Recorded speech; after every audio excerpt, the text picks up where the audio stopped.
Puji Tuhan, kekasih Tuhan, betapa indahnya kalau pagi kita sudah komitmen kita mendengarkan firman Tuhan terlebih dulu. Ya, sebelum kita masuk di dalam kegiatan dinamika hidup sehari-hari, kita sudah punya dasar firman Tuhan. Mari kita berdoa. Bapa Surgawi kami pada saat ini akan merenungkan kebenaran firman Tuhan dan kami mau wujudkan dalam hidup kami. Kami sambut firman Tuhan dalam nama Tuhan Yesus Kristus. Amin. Mari kekasih Tuhan, kita akan belajar bersama-sama satu kebenaran firman Tuhan, doa kontemplasi. Nah, untuk doa dalam bentuk kontemplasi ini banyak diterapkan di kalangan gereja Katolik. Tetapi bagi kita yang ada di gereja Pantekosta, sebenarnya kita sudah mewujudkan, tetapi seringkali kita tidak tahu bahwa itulah doa kontemplasi. Di dalam gerakan karismatik, tentunya yang saya masukkan karismatik yang sesuai firman Tuhan ya, bukan hal-hal yang kelihatannya sepertinya aneh-aneh ya, dan tidak ya sesuai dengan apa yang tertulis dalam firman Tuhan. Bagi kita betapa sangat prinsip sekali kita di dalam menjalani kerohanian kita, keimanan kita, firman Tuhan ini harus menjadi dasar dan sangat prinsip. Karena firman Tuhan yang sudah tertulis ini dari Kejadian sampai Wahyu, itu sudah Tuhan tetapkan jadi firman Tuhan yang sempurna. Tidak boleh ditambah dan tidak boleh dikurang. Kita bisa memperhatikan dalam Mazmur 19, di mana pemazmur sudah menunjukkan bahwa firman Tuhan itu sempurna. Dan kita lihat bagaimana firman yang sudah sempurna ini memberkati kita.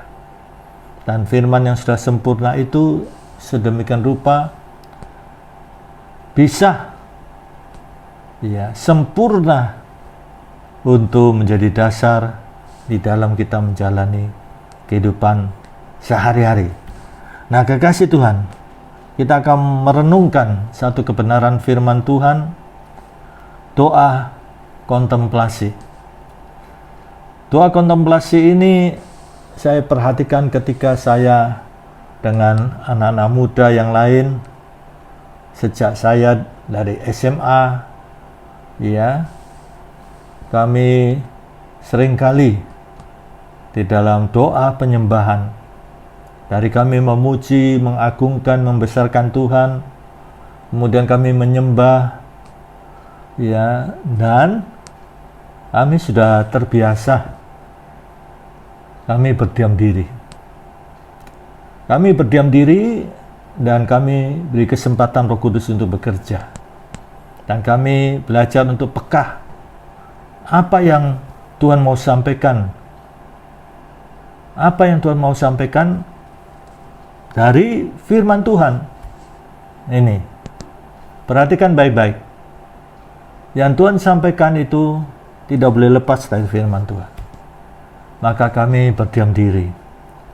Nah, berdiam diri inilah kita telah melaksanakan doa kontemplasi. Arti kontemplasi itu adalah di dalam keheningan. Di dalam keheningan. Kita berdiam diri dan saat itulah Tuhan yang beracara. Tuhan yang berperang ganti kita. Kita berdiam diri dan saat yang demikian konsentrasi kita tujukan kepada Tuhan. Ini. Kita bisa memperhatikan, kita baca dulu di dalam Yesaya pasal 30 ayat 15 sampai dengan ayat 18. Yesaya pasal 30 ayat 15 sampai 18. Demikian firman Tuhan. Sebab beginilah firman Tuhan Allah yang Maha Kudus, Allah Israel. Dengan bertobat dan tinggal diam. Nah ini, kamu akan diselamatkan. Lihat, dengan bertobat dan tinggal diam, kamu akan diselamatkan. Berikutnya, dalam tinggal tenang dan percaya terletak kekuatanmu. Lihat, firman Tuhan mengatakan apa? Ya, bertobat, tinggal diam, ya, tenang dan percaya. Lihat, membawa hasil yang luar biasa. Dengan bertobat dan tinggal diam, kamu akan diselamatkan. Banyak orang ingin selalu diselamatkan dalam hidup duniawi ini, ya, maupun selamat kekal selama-lamanya. Nah ini, jangan sampai kita spekulasi dalam hidup ini.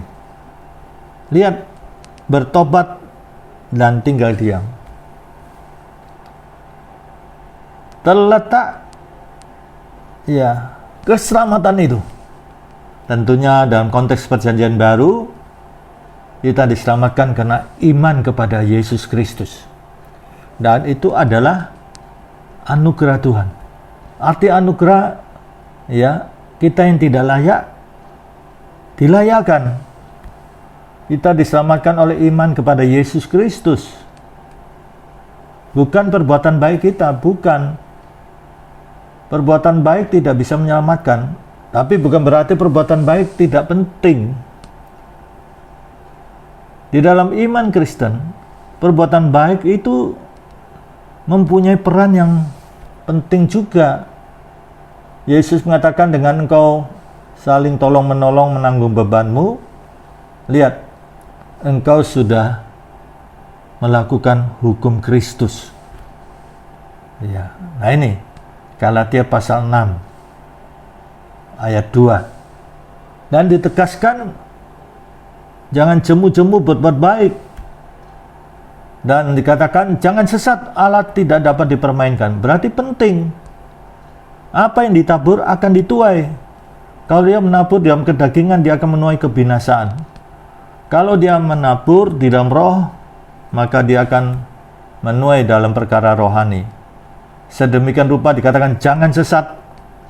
Nah, berarti hukum tabur tuai itu sangat prinsipil. Sampai dikatakan selagi masih ada kesempatan dalam hidup ini, berbuat baiklah kepada saudara seimanmu. Nah ini, kekasih Tuhan, firman Tuhan menunjukkan, ya, bahwa dengan kita berbuat baik itu adalah buah iman. Ini yang ditunjukkan oleh Yakobus. Kalau kita beriman kepada Yesus dan iman itu tidak termanifestasi dalam hidup sehari-hari, maka itu iman yang mati. Iman yang mati. Yakobus tidak mengajarkan iman tambah perbuatan, tidak. Yakobus mengajarkan iman yang hidup itu akan termanifestasi mengejawantah dalam hidup sehari-hari. Dalam bahasa Yunani sangat jelas, buah iman. Jadi satu paket iman yang benar, yang hidup itu akan mengejawantah dalam hidup sehari-hari. Mengapa demikian? Karena Amsal pasal 4 ayat 23 menunjukkan, jagalah hatimu dengan segala kewaspadaan, karena dari situ memancar kehidupan. Jadi kalau kita belum lahir baru di dalam Yesus Kristus, ya, ini, kalau hati masih belum beres, masih ada akar pahit, kebencian, sakit hati, dendam, ya, maka memancar apa yang ada di dalam hatinya akan nampak di wajahnya, ya, di sikapnya, di perkataannya, pasti tidak beres. Karena hatinya tidak beres, pasti pancarannya tidak beres. Karena hati diciptakan dari sononya memancar, sudah dari pabriknya Tuhan. Nah, kemudian perbuatan baik itu dalam iman Kristen sebagai apa? Sebagai bukti iman. Kalau dia memiliki iman yang benar kepada Yesus Kristus, lahir baru, maka pasti terbukti menjadi manusia baru dalam hidup sehari-hari. Kemudian sebagai apa? Sebagai ucapan syukur. Mujizat yang paling besar dalam hidup kita adalah keselamatan jiwa ini. Maka kita mengucap syukur dengan berbuat baik kepada sesama kita. Berikutnya sebagai ibadah. Roma pasal 12 menunjukkan bahwa persembahkanlah tubuhmu sebagai persembahan yang hidup, yang kudus, yang berkenan kepada Tuhan. Itulah ibadahmu yang sejati, ibadah yang murni. Nah ini,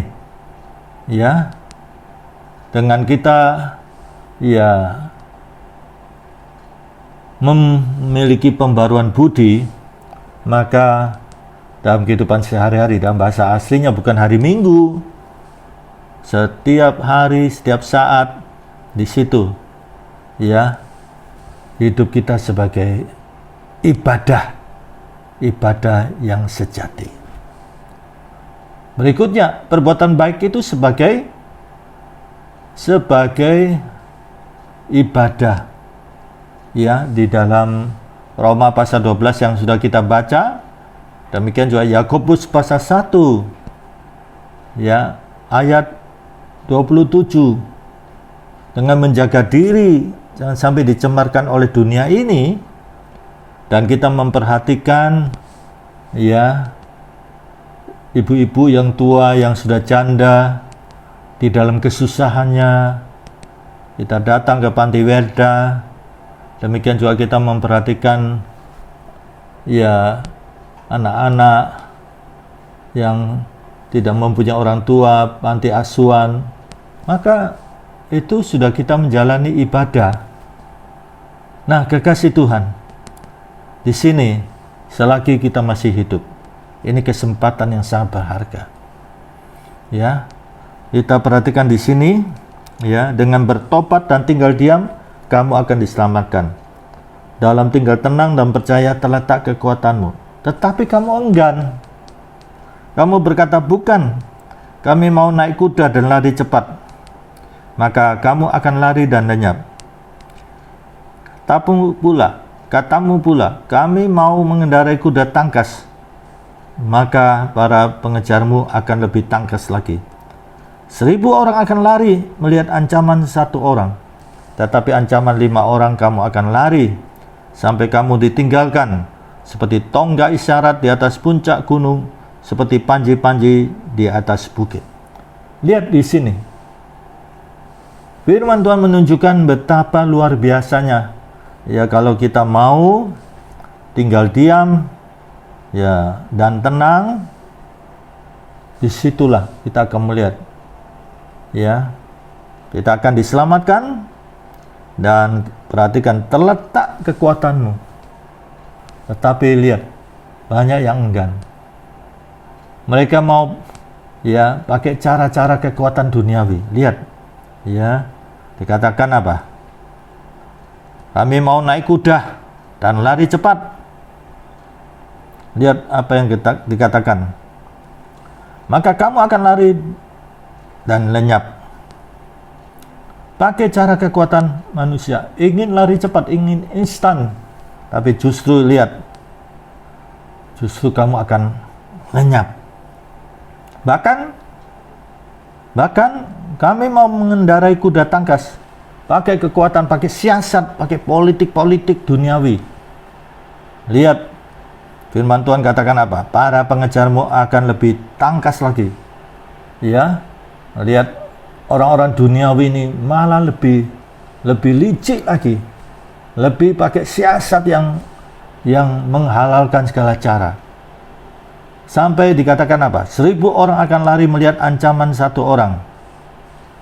Nah, perhatikan. 1 orang yang melaksanakan doa kontemplasi, mau duduk tenang di bawah kaki Tuhan. Perhatikan.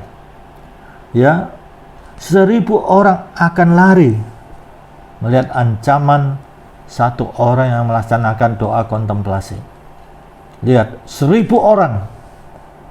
1000 orang yang mau menentang kita, melawan kita, mau menghancurkan kita. Lihat, ya, mereka akan lari terbirit-birit. Satu orang yang melaksanakan doa kontemplasi. Tetapi lihat, mereka yang mau pakai cara-cara duniawi, kekuatan duniawi yang instan, pakai siasat-siasat, pakai politik-politik. Lihat, ya, pakai siasat politik yang negatif tentunya, ya. Ancaman 5 orang saja akan lari terbirit-birit. 5 orang saja. Ya.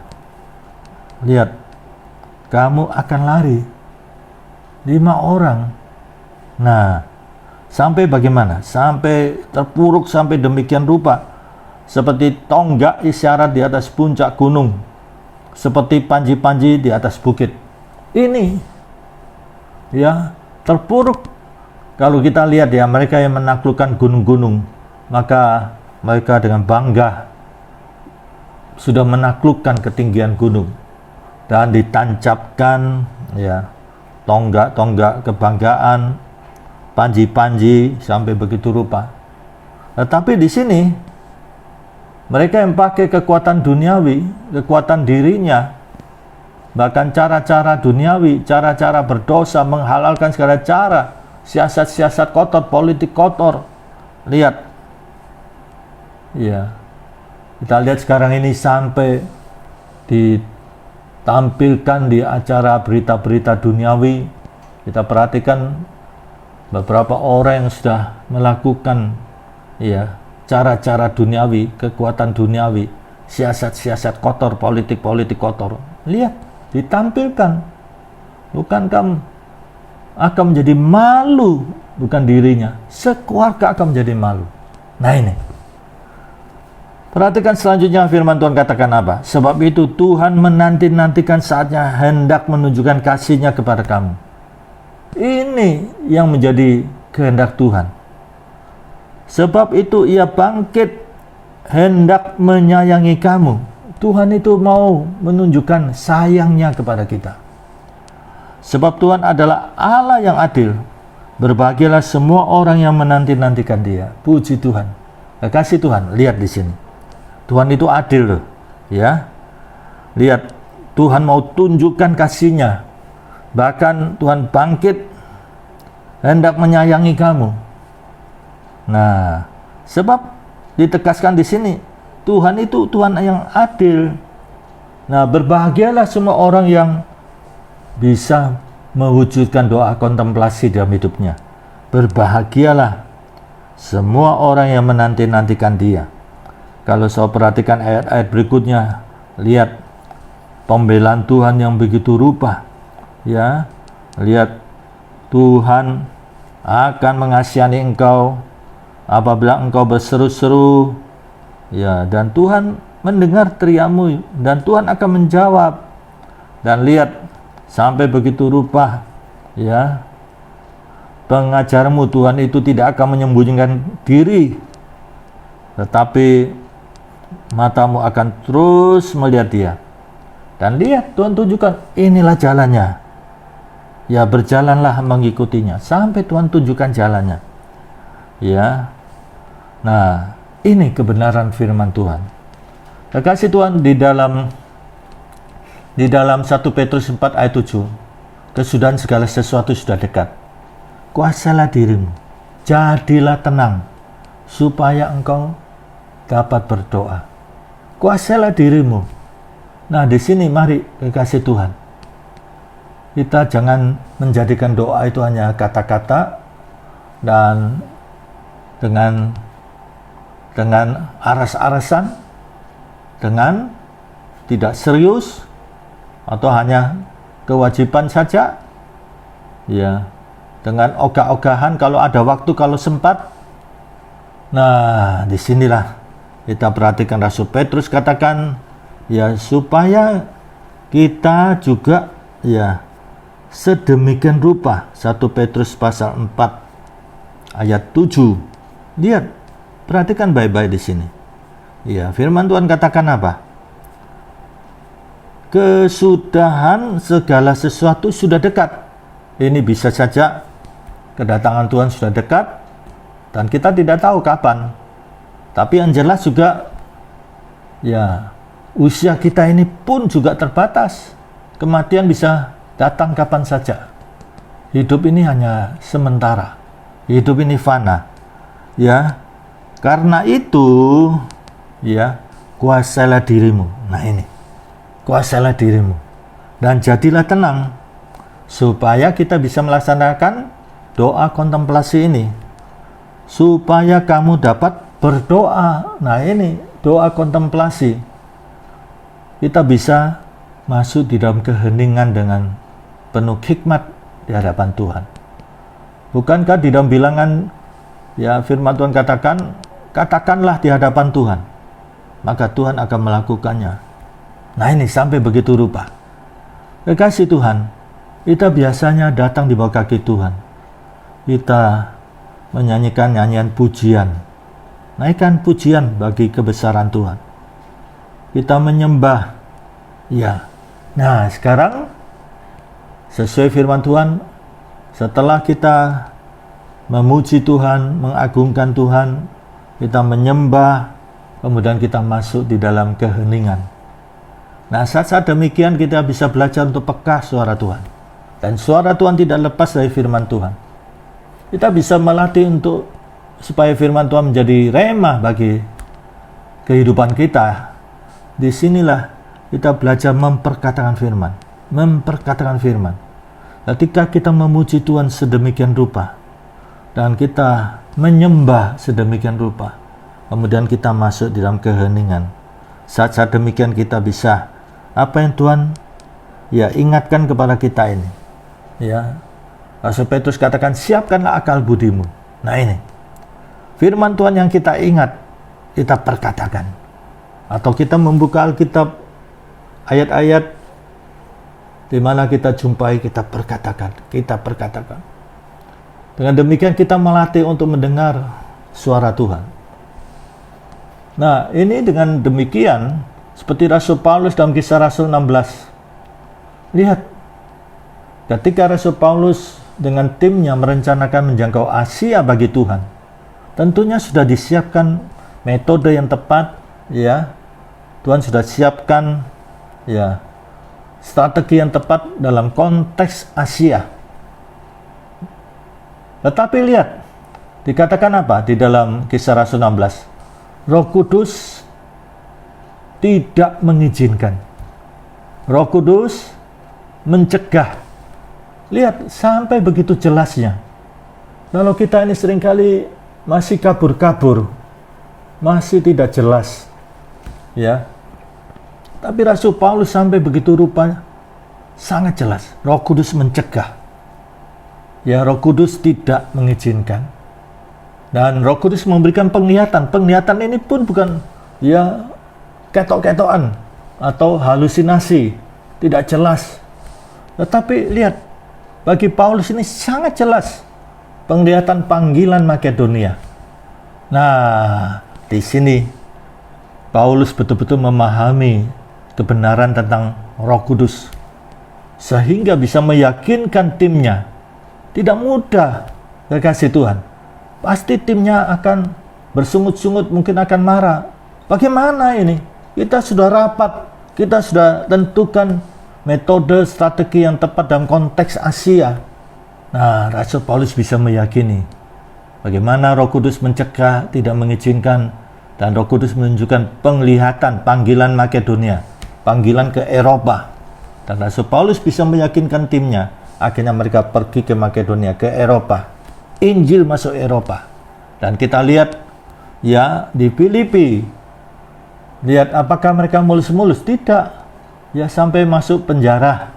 Di penjara itu, lihat, kepala penjara bisa mendengar Injil dari Rasul Paulus. Bertobat. Nah ini. Jadi di sini kita bisa memperhatikan. Sesuai Roma pasal 12, ya, ayat 1 sampai dan 3. Ada kehendak yang sempurna, ada kehendak Tuhan yang diizinkan, ada kehendak yang baik. Nah, kalau Rasul Paulus tetap melaksanakan pergi ke Asia, maka ini kehendak yang diizinkan, ya, dan pasti ada konsekuensinya. Nah, Rasul Paulus mewujudkan di mana Roh Kudus sudah mencegah ke Asia, dituruti, dan Roh Kudus berbicara panggilan Makedonia. Rasul Paulus bisa meyakinkan timnya pergi ke Makedonia, masuk ke Eropa. Lihat, ya hasilnya ada jiwa yang bertobat. Dan kalau ada konsekuensi yang terjadi, karena Rasul Paulus berada dalam kehendak Tuhan yang sempurna. Lihat pembelaan Tuhan, dan hasilnya jiwa ya bertobat. Kepala penjara Filipi itu bertobat, sekeluarga bertobat, diselamatkan. Sedangkan kehendak yang baik itu seperti Yakobus katakan, kalau kita tahu berbuat baik dan kita tidak melakukannya, kita berdosa.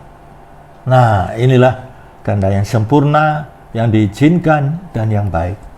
Nah, kekasih Tuhan, mari wujudkan dalam hidup saudara. Ya, jangan tergesa-gesa, ini ada yang penting, ini ada yang ya harus saya selesaikan. Berikan kepada Tuhan yang terbaik. Seperti firman Tuhan katakan. Ya, lihat. Tuhan mau tunjukkan sayangnya, ya kasihnya. Tapi kita ini rupanya ingin tergesa-gesa, cepat selesai. Nah, mari kita belajar doa kontemplasi ini. Doa di dalam keheningan. Kita memuji Tuhan, kebesaran Tuhan, pujilah Dia. Ya, dengan sungguh-sungguh, bukan cepat-cepat, bukan tergesa-gesa.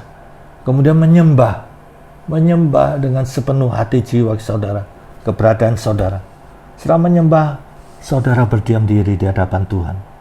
Lihat, sesuai Amsal pasal 4 kita baca yang terakhir. Amsal pasal 4. Amsal pasal 4. Kita membaca, kita perhatikan dengan menyimak. Ya. Demikian firman Tuhan. Lihat, ini tentang hikmat ya. Sumber hikmat yang paling sempurna adalah firman Tuhan. Nah, lihat ayat 20 sampai ya ayat 25.